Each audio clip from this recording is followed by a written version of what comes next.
Well, since I'm still out here, I figure I might as well do another video. I apologize for the background noise. I'm near the airport, so there's a lot of vehicles driving back and forth, so I'm going to try to speak a little bit louder so you can hear me. But this topic deals with pro-life and pro-choice. Again, I'm a Christian man. So to hear the pastor or the priest talk in church, they are pro-life. And my stance is that I have a little bit of both. And this is why. I believe that a woman has every right, because men don't have to go through that issue, but a woman has every right to decide what is done with her body. Now, where do people outside of that woman interject? And who has the right or the obligation to interject? Is it the government? Oh no. The government has no right to tell a woman what she can and can't do with her body. Neither really does anybody else. However, who has the best influence over an individual who makes that choice? Now, why they're making that choice is a reason as well. Is it the health of the mother, health and safety of the mother?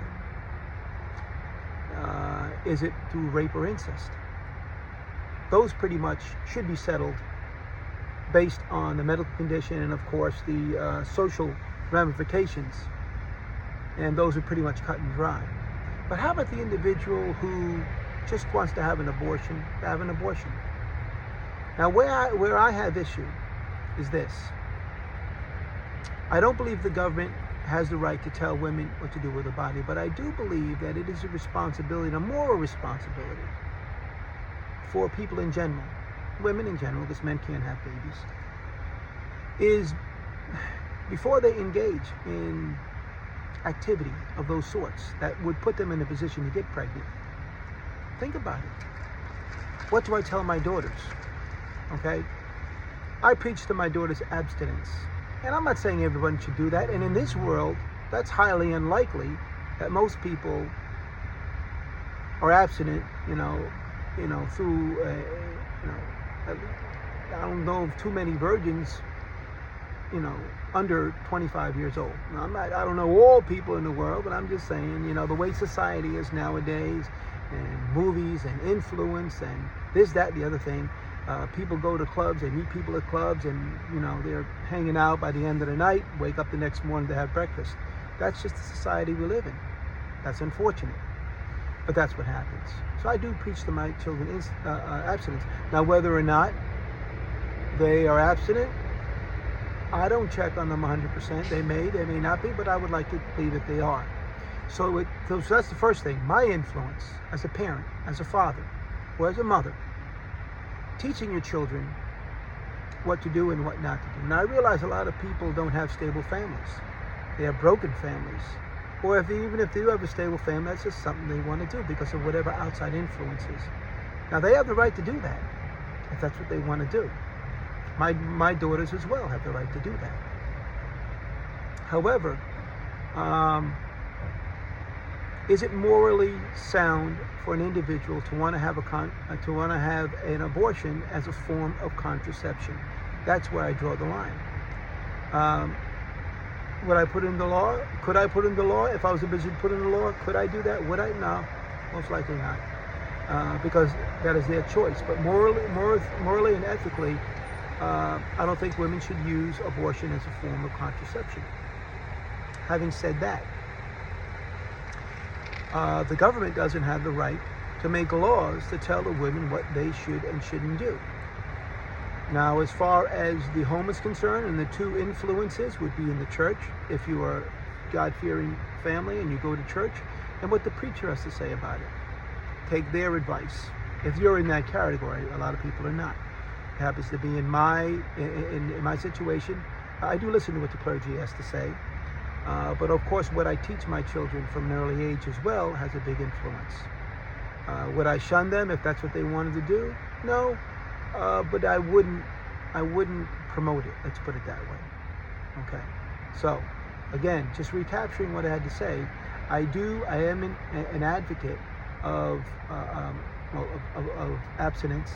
I'm not a big fan of using abortion as a form of contraception. But I realize, as I said, it's up to the woman.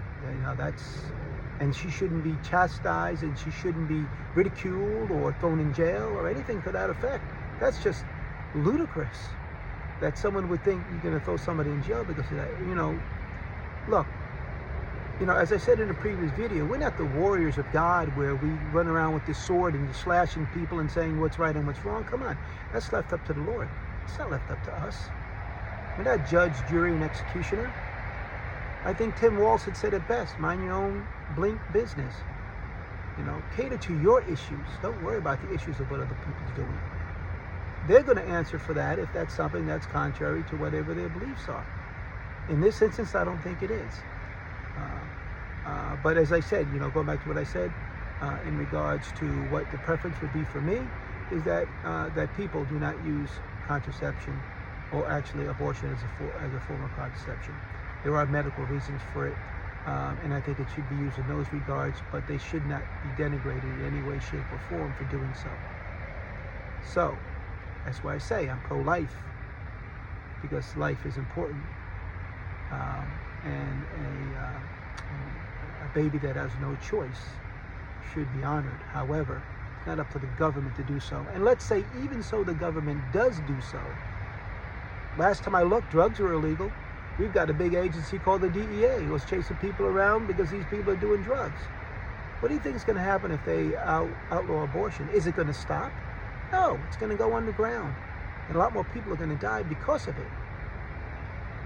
So, there are, I've run into two facets. I've run into Christian groups which have these clinics which they promote maybe giving the baby up for adoption, or changing the individual's mind who wants an abortion. I think that's great. But to say we are the end all, that's it, we are your only choice, maybe not so much. And then of course you have your clinics out there which do abortions, and not only abortions, but they also have health care issues in regards to young women. So those are good in itself, and to defund those would just be a crime. So let us agree to disagree that, as I said, it's not up to us. It's up to the individual woman. But I would hope that the decision made would be a moral, ethical decision. And it shouldn't be made spontaneously because, it's my opinion, of course, because a couple decided to have fun and all of a sudden something happened, and this is the remedy. That's where I have issue. Again, my opinion. If you would like to comment, please do so. But of course, be civil. If you can't be civil, then I would prefer you don't comment. And if you like, please subscribe. And these food for thought videos will continue, and give my 2 cents. What it's worth, I don't know. But I'll give it to you, and hopefully people can learn from this. Thank you. Have a good day.